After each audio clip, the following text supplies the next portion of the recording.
सबसे पहले आप सब लोगों का मैं बहुत बहुत धन्यवाद और आभार प्रकट करना चाहता हूं। मैं जहां देख रहा हूं पंडाल में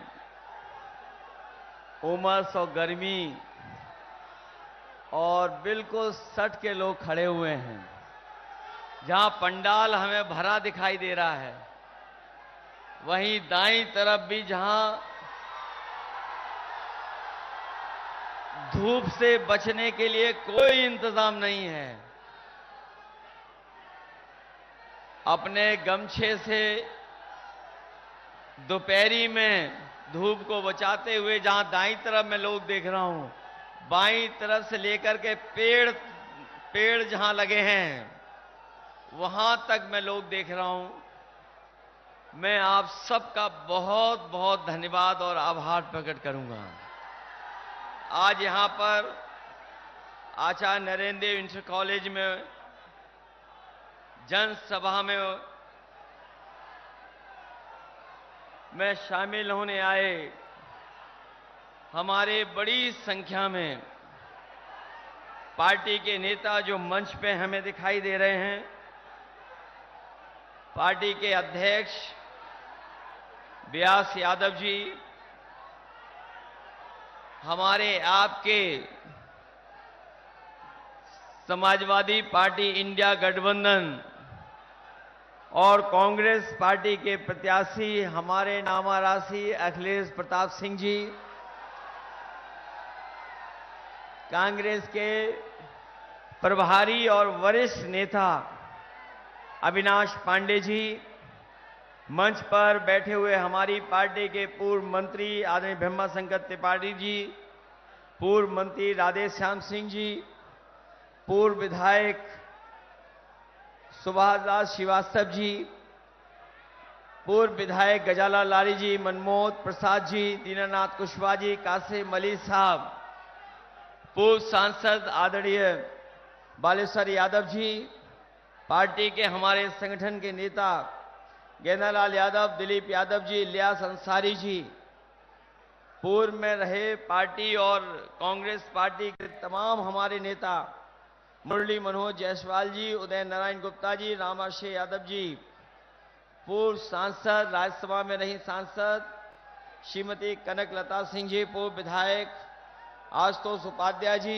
ओपी यादव जी, अशोक कुशवाहा जी और बड़ी संख्या में नेता।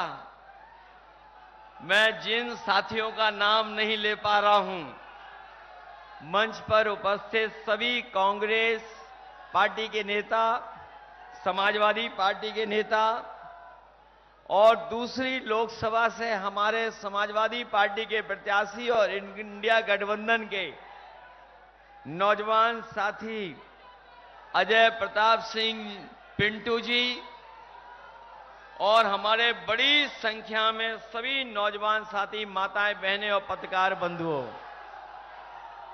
मैं सबसे पहले आप सबका बहुत बहुत आभार प्रकट करना चाहता हूं और धन्यवाद देना चाहता हूं। मैं देख रहा हूं जैसे चुनाव आगे बढ़ रहा है चरणों में, वैसे ही जनता अपने आप चुनाव लड़ रही है और ये पहला लोकसभा का चुनाव मुझे देखने को मिला है जहां पहले चरण से जनता ने चुनाव अपने हाथ में ले लिया है और लग तो ऐसा रहा है कि इस बार उत्तर प्रदेश में जो हवा चली है, ये जो माहौल बना है और जिस तरह का समर्थन मिलता चला जा रहा है इंडिया गठबंधन को, मुझे पूरा भरोसा है कि जब वोट खुलेंगे 4 जून को, तो भारतीय जनता पार्टी का उत्तर प्रदेश से तो सफाया होना तय है। यही भारतीय जनता पार्टी के लोग जिन्होंने समय समय पर हमें और रात को न जाने कितने बड़े बड़े सपने दिखाए हैं, और जब हम लोग पीछे मुड़ करके देखते हैं तो पाते हैं कि भारतीय जनता पार्टी की हर बात झूठी निकली और इनका हर वादा झूठा निकला। जो 10 साल में और लखनऊ के 7 साल की सरकार में जो हमारे किसानों को, नौजवानों को और आम लोगों को सुविधाएं मिल जानी चाहिए थी, ये सरकार ने सुविधाएं तो दूर, हमारे किसान और नौजवानों के भविष्य में संकट पैदा किया है। और ऐसा संकट पैदा किया है कि हमें और आपको इनको सबक सिखाना है। ये जो चुनाव होने जा रहा है, हम ये कह सकते हैं कि जिस तरीके से कभी समुद्र मंथन हुआ था, उसी तरीके से इस बार संविधान मंथन होने जा रहा है। और एक तरफ तो वो लोग हैं जो संविधान को बदलना चाहते हैं, लेकिन मैं देख रहा हूं जो संविधान बदलने के लिए निकले हैं, यही जनता उनको इस चुनाव में बदलने का काम करेगी। हम लोगों ने देखा है कि उत्तर प्रदेश के लोग और पूर्वांचल के खासकर लोग जब स्वागत करते हैं तो बहुत शानदार स्वागत करते हैं, लेकिन जब विदाई करते हैं तो बड़ी धूमधाम से विदाई भी करते हैं। जो लोग 2014 में आए थे,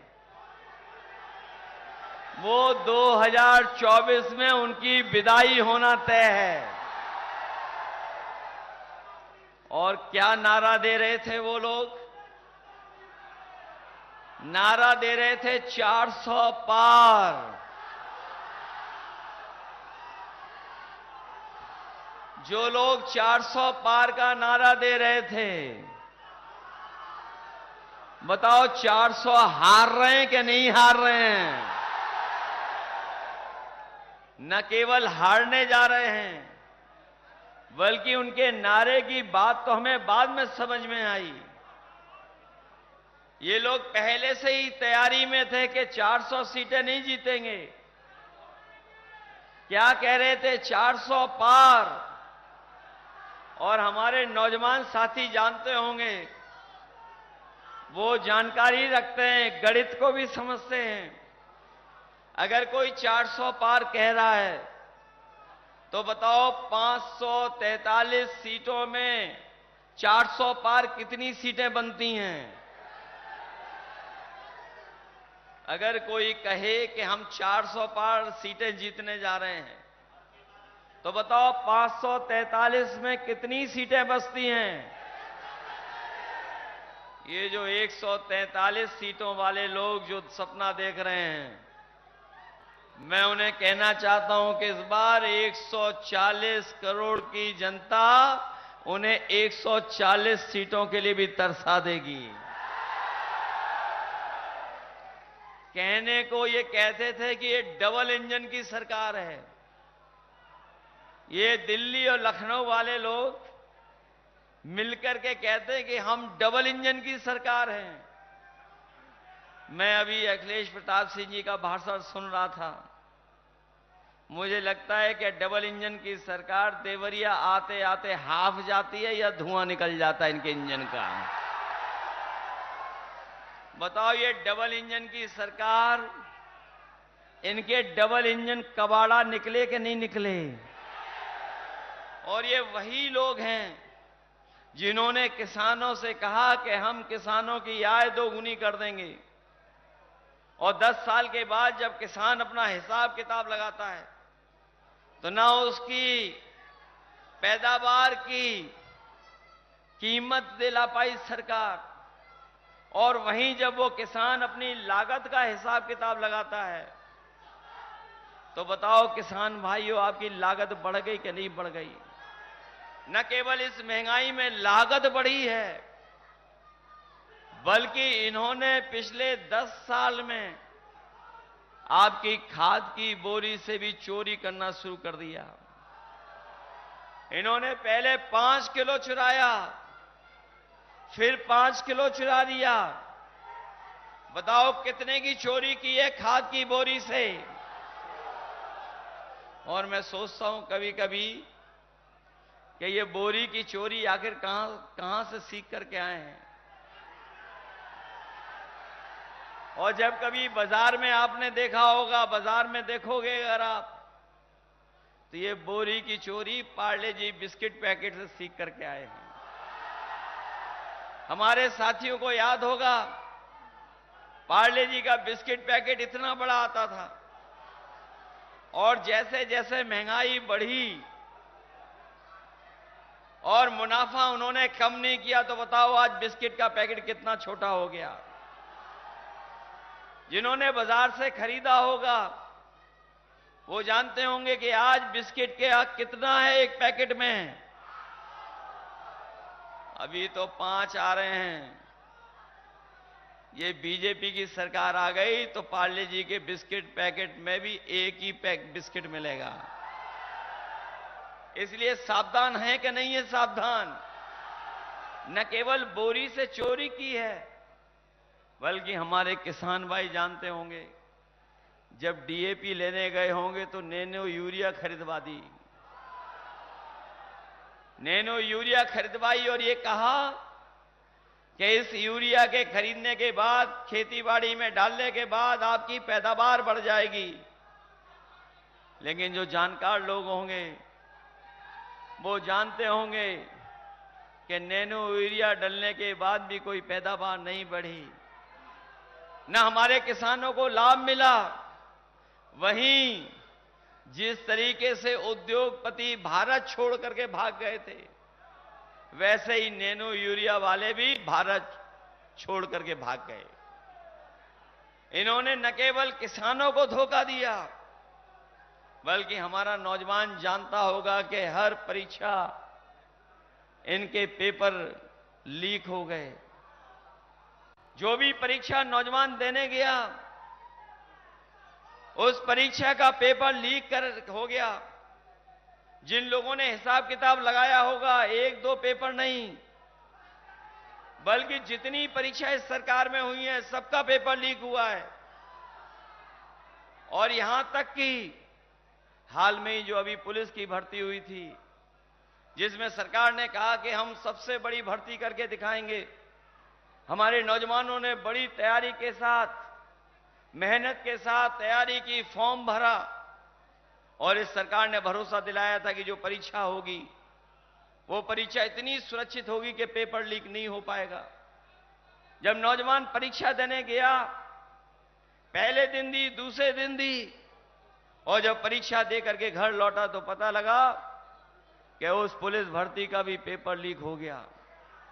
मैं अपने नौजवानों से कहना चाहता हूं, इस सरकार में पेपर लीक नहीं हुआ है। इस सरकार ने जानबूझ करके पेपर लीक कराए, जिससे नौजवानों को नौकरी न देनी पड़े। नौकरी न देनी पड़े इसलिए पेपर लीक हुआ है। और याद रखना नौजवान साथियों, आपके 10 साल नहीं गए हैं, आपका 1/3 जीवन इन्होंने बर्बाद किया है आपको नौकरी न दे करके। इन्होंने बड़े बड़े सपने दिखाए थे कि निवेश आएगा, बड़े बड़े आयोजन लखनऊ से लेकर के और दिल्ली से लेकर के विदेशों में किए। लेकिन आज जब हम पीछे मुड़ करके देखते हैं तो ये निवेश के नाम पर 0 रुपया जमीन पर पहुंचा है। न केवल निवेश में धोखा दिया, बल्कि निवेश आने के बाद भी किसी भी नौजवान को कोई रोजगार नहीं दे पाए। और इसी सरकार में लगभग 60 लाख ऐसे नौजवान हैं जिन्होंने परीक्षा दी, लेकिन पेपर लीक होने के कारण उन्हें नौकरी नहीं मिली। अगर हम 60 लाख बच्चों के केवल मां बाप जोड़ दें और उसको अगर हम गुणा कर करके देख लें, अगर एक परिवार में 3 लोग भी नाराज हैं जिन बच्चों के पेपर लीक हुए हैं, तो 60 लाख का गुणा 3 से अगर कर दें तो 1 करोड़ 80 लाख बनता है। और यही 1 करोड़ 80 लाख अगर हम 80 लोकसभाओं से भाग दे देंगे तो हर लोकसभा में 2,25,000 वोट बीजेपी का कम हो गया है। केवल नौजवानों के पेपर लीक होने की वजह से जो इनसे नाराज लोग हैं वो हर लोकसभा में 2,25,000 हैं। बताओ ये सरकार बचेगी कैसे? अगर कोई रास्ता हो इस सरकार का बचने का तो हमें बताएं आप। और हमारे तमाम साथियों को याद होगा, ये वही सरकार है जब कोरोना आया तो हमें और आपको इन्होंने वैक्सीन लगवा दी, और जब इनकी वैक्सीन की चोरी पकड़ी गई चंदा वाली, तो वही कंपनी वाले लोग कहते हैं कि अब हम आपसे वैक्सीन वापस ले लेंगे। कोई हमें बताए जो वैक्सीन शरीर में लग गई है वो शरीर से वापस कैसे ली जाएगी? अगर कोई व्यवस्था हो सरकार के पास तो हमें बता दो।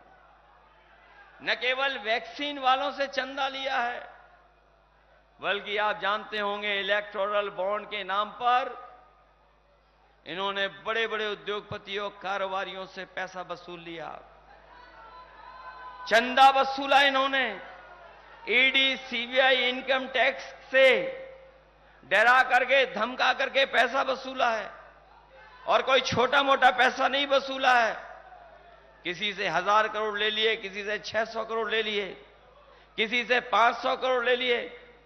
आज जो हमें सामना करना पड़ रहा है महंगाई का, कहीं न कहीं इलेक्टोरल बॉन्ड की वजह से भी उन कंपनियों ने महंगाई बढ़ाने का काम किया, क्योंकि जिन कंपनियों ने चंदा दिया उन्होंने मुनाफा कमाना शुरू कर दिया, और अगर कोई मुनाफा कमाएगा तो अपने आप महंगाई बढ़ जाएगी। इस सरकार ने जहां किसान नौजवान को धोखा दिया, वहीं लगातार इस सरकार में महंगाई बढ़ती चली जा रही है। जहां हम खाद, यूरिया, डीएपी, इसकी तो महंगाई जानते ही जानते हैं, लेकिन आपने देखा होगा इस सरकार में हर चीज महंगी हो गई है। चाहे वो डीजल हो, पेट्रोल हो, खाने की चीज हो, बाजार में दवाइयां हो, और यहां तक कि हमारे नौजवान जानते होंगे, पहले बताओ मोटरसाइकिल कितने रुपए की आती थी, और आज मोटरसाइकिल की कीमत क्या है? आखिरकार जो महंगाई बढ़ी है, मुनाफा किसकी जेब में जा रहा है? इसलिए सावधान हो कि नहीं सावधान हो। न केवल इन्होंने नौकरी रोजगार छीने हैं, बल्कि हमारा नौजवान मेहनत करता था, तैयारी करता था फौज में भर्ती के लिए, और फौज में जाकर के वो पक्की नौकरी करना चाहता था वर्दी पहन करके, लेकिन इस सरकार ने उस नौकरी को भी आधा अधूरी नौकरी बना दिया। 4 साल की नौकरी अग्निवीर हम अपने नौजवानों को कहकर के जा रहे हैं कि समाजवादी लोग और इंडिया गठबंधन, कांग्रेस पार्टी इस अग्निवीर व्यवस्था को कभी स्वीकार नहीं करेगी। जब भी सरकार में हम लोग आएंगे, इस अग्निवीर व्यवस्था को हमेशा हमेशा के लिए हटाने का काम करेंगे। अभी तो ये अग्नि व्यवस्था फौज में आई है, हम अपने खाकी पहनने वाले भाइयों को भी कभी कभी सावधान करते हैं, और इसलिए सावधान करते हैं कि फौज की नौकरी 4 साल की कर दी। ये सरकार में आ गए तो हमारे खाकी वर्दी पहनने वालों की भी नौकरी 3 साल की कर देंगे। ये हमारे प्रेस के साथी पूछते हैं कि कैसे संभव है। मैं उनसे पूछता हूं कि बताओ, आपको पता था कि हवाई अड्डे बिक जाएंगे? क्या आपको पता था कि रेलवे स्टेशन, रेलवे की ट्रेनें बिक जाएंगी? क्या आपको पता था इकलौती इलाहाबाद बैंक थी वो बिक जाएगी? क्या आपको पता था कि अग्नि व्यवस्था लागू हो जाएगी? और क्या आपको पता था कि आधी रात नोटबंदी हो जाएगी? जब आपको नहीं पता था, अगर ये दोबारा आ गए तो फौज की तो 4 साल की नौकरी, खाकी वर्दी वालों की 3 साल की नौकरी कर देंगे। न केवल ये लोग नौकरियों से खिलवाड़ कर रहे हैं, बल्कि जितनी भी सरकारी नौकरियां उनको संविदा और आउटसोर्स पे भेज रहे हैं। और वो आउटसोर्स पे इसलिए भेज रहे हैं जिससे कि इन्हें आरक्षण न देना पड़े। इधर मैं देखता हूं कि दिल्ली वाले और लखनऊ वाले आरक्षण को लेकर के बहुत सारे सवाल भी कर रहे हैं, जवाब भी दे रहे हैं। लेकिन मैं अपने तमाम पीडीए परिवार के लोगों को कह करके जा रहा हूं, इतना आरक्षण के साथ कभी खिलवाड़ नहीं हुई होगी जितना भारतीय जनता पार्टी की सरकार में हुई है। न केवल ये आरक्षण खत्म करना चाहते हैं, अगर ये सत्ता में दोबारा आ गए तो बाबा साहब भीमराव अंबेडकर जी का दिया हुआ संविधान को भी खत्म करने का काम करेंगे। इसलिए आपको सावधान रहना पड़ेगा, क्योंकि यही बाबा साहब भीमराव अंबेडकर जी का संविधान हमें अधिकार दिलाता है, यही संविधान हमें न्याय दिलाता है, यही संविधान हमारे लिए संजीवनी है। इसलिए हम इस चुनाव में आप सबसे अपील करना चाहते हैं, जहां एक तरफ हमें अपनी आप को तमाम चीजों का सामना करना पड़ रहा है, वहीं हमें और आप सबको मिलकर के इस संविधान को बचाने के लिए भी लड़ना पड़ेगा। इसलिए संविधान बचाने के साथ साथ आपको इस देश की लड़ाई में भी हम लोग का साथ देना होगा। ये जो दिल्ली में बैठे लोग हैं, जो अपने केवल मित्र मंडल के लिए काम करते थे, जो लोग अपने केवल मित्र मंडल के लिए काम करते थे, अब जो माहौल बना है, लग तो ऐसा रहा है कि 4 जून के बाद न केवल मंत्रिमंडल बदलने जा रहा है, बल्कि ये मीडिया मंडल भी बदलने का काम होगा।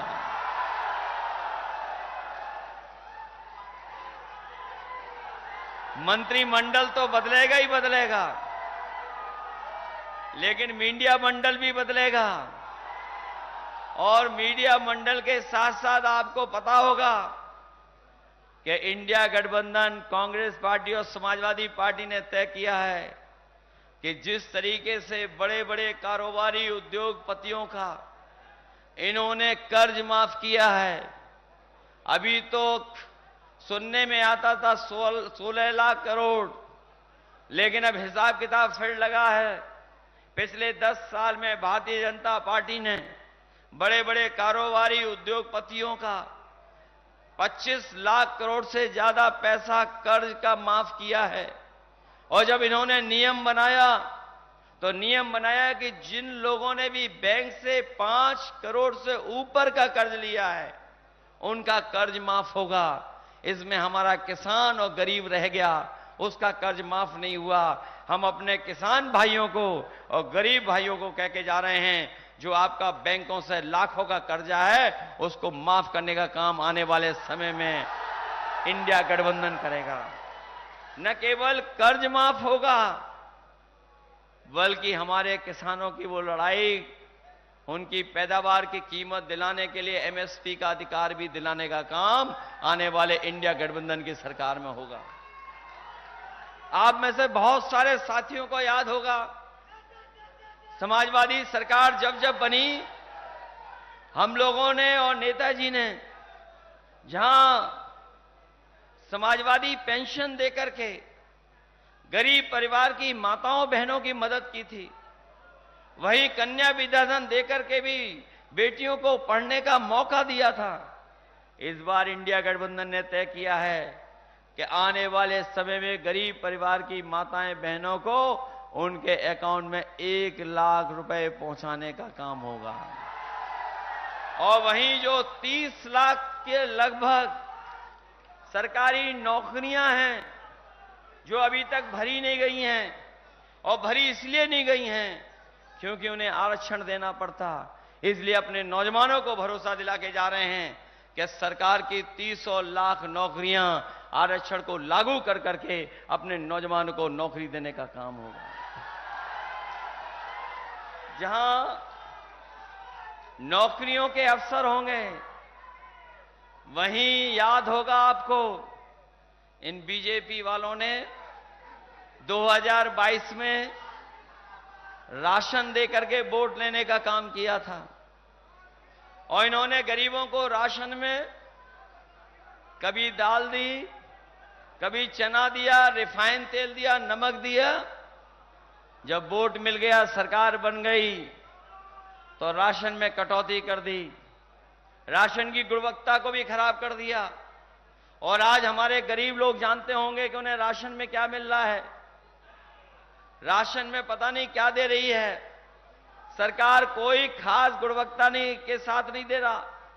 इसलिए इंडिया गठबंधन समाजवादी पार्टी ने तय किया है कि जहां राशन की मात्रा बढ़ाएंगे, उसकी गुणवत्ता को भी बेहतर करेंगे।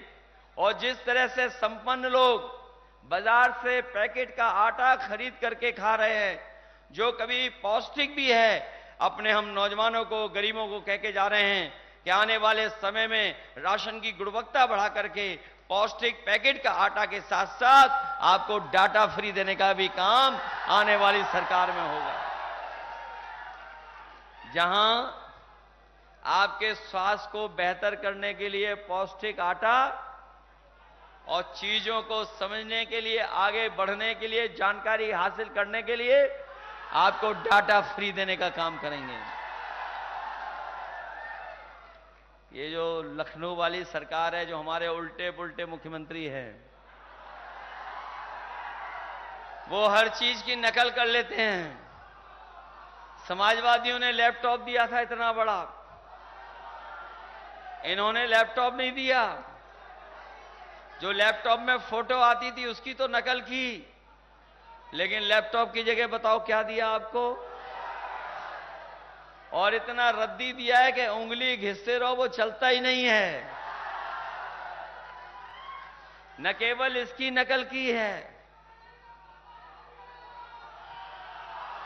इसलिए आज बहुत सारी जानकारी, ऑनलाइन पढ़ाई, ऑनलाइन फॉर्म भरना हो, या हमें बहुत सारी जानकारी हासिल करनी हो, उसके लिए डाटा बहुत जरूरी है। इसलिए आटा के साथ डाटा, और आने वाले समय में आपको टेक्नोलॉजी से जोड़ने के लिए हम लोग लैपटॉप तक भी सुविधाएं दी थी।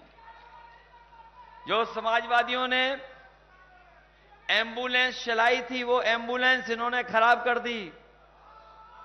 न केवल गरीब परिवार के लोगों को लिए चली थी, बल्कि अपनी गर्भवती माताएं बहनों के लिए भी एम्बुलेंस चलाने का काम किया था। गांव में रह करके फोन करता था, एम्बुलेंस अस्पताल तक ले जाती थी। लेकिन हालात ऐसे पैदा कर दिए सरकार ने, जो समाजवादियों की चलाई हुई एम्बुलेंस को तो खराब किया ही किया है। और पिछले दिल्ली के 10 साल और यूपी के 7 साल की सरकार में कोई भी ऐसा जिला अस्पताल नहीं बनाया जहां पर गरीबों का इलाज हो जाए, उनको दवाई मिल जाए और उनके परिवार के लोगों को सही तरीके से इलाज हो जाए। कोई अस्पताल नहीं बनाया, न सुविधाओं को बेहतर किया। वहीं जो पुलिस के लिए गाड़ी दी थी 100 नंबर, वो इस सरकार ने 112 कर दी।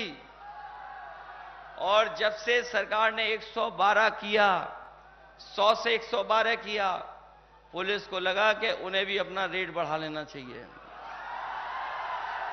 सरकार ने अगर 100 से 112 किया तो पुलिस ने भी अपना रेट बढ़ा लिया। और सुनने में तो आ रहा है कि अगर फोन मिलाओगे तो अब दोनों पक्षों से पैसा वसूल लेगी पुलिस। इसलिए हम आपसे निवेदन करने आए हैं और आपसे अपील करने आए हैं। इसलिए हम आपसे निवेदन और अपील करने आए हैं। ये चुनाव न केवल हमारा आपका है, बल्कि हमारे आपके भविष्य के साथ साथ आने वाली पीढ़ी के भविष्य का भी चुनाव है। जो लोग मन की बात करते थे, जो मनमर्जी थे, मन की बात करते थे, हम उनसे कहना चाहते हैं कि अब मन की बात नहीं चलेगी, अब संविधान की बात चलेगी। अब नाम वाली सरकार नहीं चाहिए हमें। आपको गरीब लोगों को नाम वाली सरकार नहीं चाहिए, सरकार हमें काम वाली चाहिए। इसलिए आपसे हम विशेष निवेदन करने आए हैं। इस क्षेत्र में और यहां के लोगों ने बहुत भरोसा किया बीजेपी पर। न केवल लोकसभा में जिताया, विधानसभा में भी जिता दिया। सुनने में आया कि मंत्री तक लोग बन गए हैं। लेकिन नहर में पानी नहीं अपने गांव में पहुंचा पा रहे हैं। और ये विकास जो खुशहाली लाने का काम है वो भी सरकार नहीं कर पा रही है। जितना काम समाजवादियों ने किया था, सड़कों से लेकर के, पुलों से लेकर के सब स्टेशन बनाने तक, और बिजली के इंतजाम को बेहतर बनाने के लिए, वो काम भी ये सरकार आगे नहीं बढ़ा पाई। न केवल पुरानी व्यवस्था खराब कर दी, वहीं इन्होंने बिजली का बिल भी ज्यादा देना शुरू कर दिया है। जो बिजली पहले सस्ती थी, आज उसका बिजली का बिल ज्यादा वसूल रहे हैं। और न केवल वसूल रहे हैं, बल्कि गरीबों पर मुकदमा भी ये सरकार दर्ज करा दे रही है। इसलिए आप सबसे, जहां हम अपने नामा राशि अखिलेश प्रताप सिंह जी के लिए वोट मांगने आए हैं, वहीं आपके नेता रहे जन्मेजय सिंह जी सेतवार जी, जो इस क्षेत्र के, न केवल इस क्षेत्र के बल्कि आसपास के तमाम क्षेत्रों की मेहनत कर करके और उनको, लोगों को सेवा करने का काम किया, उन्हीं के बेटे पिंटू को भी हम आपसे सहयोग मांगे, उनके लिए भी सहयोग मांगने में आया हूं। और मैं भरोसा दिलाता हूं कि इस क्षेत्र के लिए पहले भी समाजवादियों ने विकास किया था। आने वाले समय में जब हम लोगों को मौका मिलेगा तो प्राथमिकता पे इन जिलों को लेकर के हम लोग विकास से जोड़ने का काम करेंगे। जो लोग डबल इंजन की सरकार बोलते थे, उनके इंजन आपस में टकरा रहे हैं, और उसका परिणाम यह है कि सबसे ज्यादा जनता का नुकसान हो रहा है। न दिल्ली से लाभ मिल रहा है, न यूपी से लाभ मिल रहा है। जो सुविधाएं दिल्ली वालों को देनी थी और यूपी वालों को देनी थी, आपके पड़ोस में रहकर भी मुख्यमंत्री जी को जो करना चाहिए था वो नहीं कर पा रहे हैं। और उसका परिणाम यह है कि सबसे ज्यादा संकट में अगर कोई है तो गरीब है। और न केवल गरीब के साथ भेदभाव हो रहा है, बल्कि कई मौकों पर हम लोगों ने देखा है जो हमारे अपने लोग हैं उनके साथ अन्याय भी बहुत हो रहा है। भेदभाव तो है ही है, लेकिन ये सरकार अन्याय भी करती है। कई मौकों पर देखा कि यहां का आम आदमी खड़ा हो गया था अन्याय के खिलाफ, तब जाकर के सरकार को झुकना पड़ा था।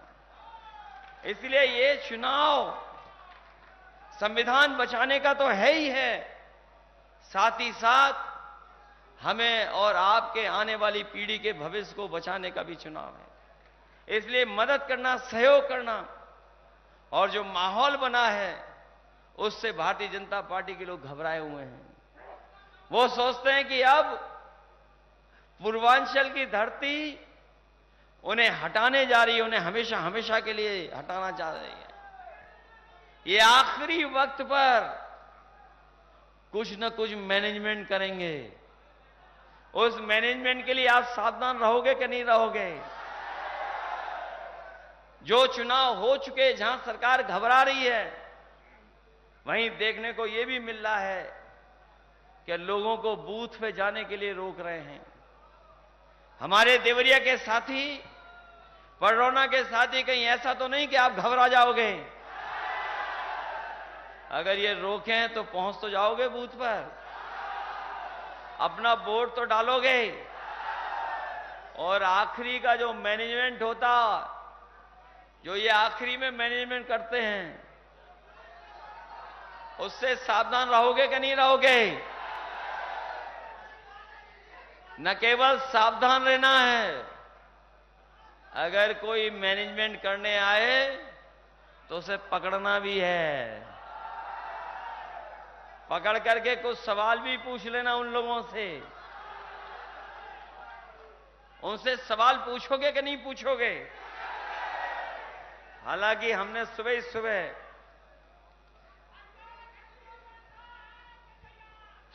सुबह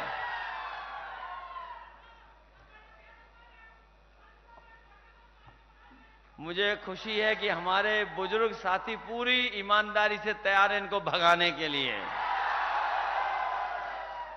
वहीं हम आपसे कहना चाहते हैं, सुबह सुबह हमने कहा कि जहां देखें भाजपाई वहां बिछाओ चारपाई, और इनसे सवाल पूछिएगा आप। जब ये भाजपाई आपके साथ आए, आपको मिल जाए मैनेजमेंट करते हुए कहीं गांव में, किसी कोने में, किसी गरीब के पास, तो उनसे पूछना कि भाजपा संविधान क्यों बदलना चाहती है। पहला सवाल उनसे यही पूछना कि भाजपा संविधान क्यों बदलना चाहती है, भाजपा आरक्षण क्यों खत्म करना चाहती है, भाजपा सामाजिक न्याय के लिए जातिगत जनगणना का विरोध क्यों करती है, भाजपा किसान विरोधी कानून बार बार क्यों लाती है, भाजपा ने किसानों को कुचलने वालों को टिकट क्यों दिया है, भाजपा महिलाओं पर शर्मनाक अत्याचार करने वाले अपने पार्टी के लोगों को क्यों बचाती है, भाजपा पेपर लीक करा के युवाओं से नौकरी के अवसर क्यों छीन रही है। वैसे तो हमारे लखनऊ वाले मुख्यमंत्री जी के पास हमेशा बुलडोजर तैयार रहता है, लेकिन इधर देखा है जितने भी पेपर लीक वाले हैं वो सब भाजपाई हैं। उनके लिए आज तक बुलडोजर नहीं चालू हो पाया इनका। इसलिए नौजवान साथियों इनसे पूछेगा कि पेपर लीक करा के युवाओं से नौकरी के अवसर क्यों छीन रहे हैं। भाजपा मुनाफाखोरी को बढ़ावा देकर के कारोबारियों से चुनावी चंदा वसूलकर महंगाई क्यों बढ़ा रहे हैं। जिन लोगों ने इलेक्टोरल बॉन्ड के बारे में पढ़ा होगा, जाना होगा, वो जानते होंगे जब से इलेक्टोरल बॉन्ड की जानकारी जनता को हो गई है, तब से भारतीय जनता पार्टी के लोगों का बैंड बज गया है और उनकी पोल खुल गई है। जहां भाजपा कोरोना के समय पर हमें और आपको जानलेवा वैक्सीन जनता को क्यों लगवाना चाहती थी और क्यों लगवाई, बताओ। ये सवाल पूछोगे आप उनसे कि नहीं पूछोगे? जहां ये सवाल पूछोगे वहीं मैं आपसे अपील करने आया हूं कि मन की बात करने वालों को सबक सिखा देना और उनसे कहना कि बहुत हो गई मन की बात, अब होगी संविधान की बात, और वही संविधान जो हमें और आपको अधिकार दिलाता है। इन्हीं शब्दों के साथ मैं आप सबसे बहुत बहुत धन्यवाद और आभार प्रकट करता हूं। मुझे उम्मीद है कि हमारे दोनों प्रत्याशी, एक तो अखिलेश प्रताप सिंह जी, दूसरे पिंटू सेधवार जी, इन दोनों साथियों की मदद करना, इन दोनों का सहयोग करना। एक एक वोट पिंटू के लिए साइकिल पर और हमारे नामा राष्ट्रीय अखिलेश प्रताप जी के लिए पंजे को मत भूलना। साइकिल वालों याद रखोगे आप? साइकिल वालों को याद है कि कौन है प्रत्याशी? इसलिए दोनों प्रत्याशियों की मदद करना और सहयोग करना। मुझे पूरा भरोसा है कि जब परिणाम आएगा 4 जून को, तो न केवल आपके लोकसभा के सांसद जीतेंगे, बल्कि दिल्ली में भी एक नई सरकार होगी, जो उनका मंत्रिमंडल भी बदलेगा, मित्र मंडल भी बदलेंगे और मीडिया मंडल भी बदलने का काम होगा। आप सबका बहुत बहुत धन्यवाद। और मैं इसी के साथ जो आज बहुजन समाज पार्टी को छोड़ करके समाजवादी पार्टी में आए हैं, रामाशीष माथुर जी और अजय कुमार मधेसिया, उन दोनों का स्वागत करता हूं। वहीं इनके साथ और भी सहयोगी साथी आए हैं, बहुत सहयोगी साथियां हैं। हमें उम्मीद है कि बहुजन समाज के लोग भी हमारे साथ जुटेंगे। और मैं एक बात और कहूंगा अपने बहुजन समाज के लोगों से कि भारतीय जनता पार्टी ने और बीएसपी ने अंदर ही अंदर हाथ मिला रखा है। इसलिए संविधान बचाने के लिए हम अपने बहुजन समाज के लोगों से कहेंगे कि इंडिया गठबंधन की मदद करना, जिससे बाबा साहब का दिया हुआ संविधान हम लोग बचा सकें। संविधान बचेगा तो लोकतंत्र बचेगा, लोकतंत्र बचेगा तो हमारा देश बचेगा, और भाजपा हटेगी तो संविधान और लोकतंत्र दोनों बचेंगे। इन्हीं शब्दों के साथ आप सबका बहुत बहुत धन्यवाद और आभार प्रकट करता हूं।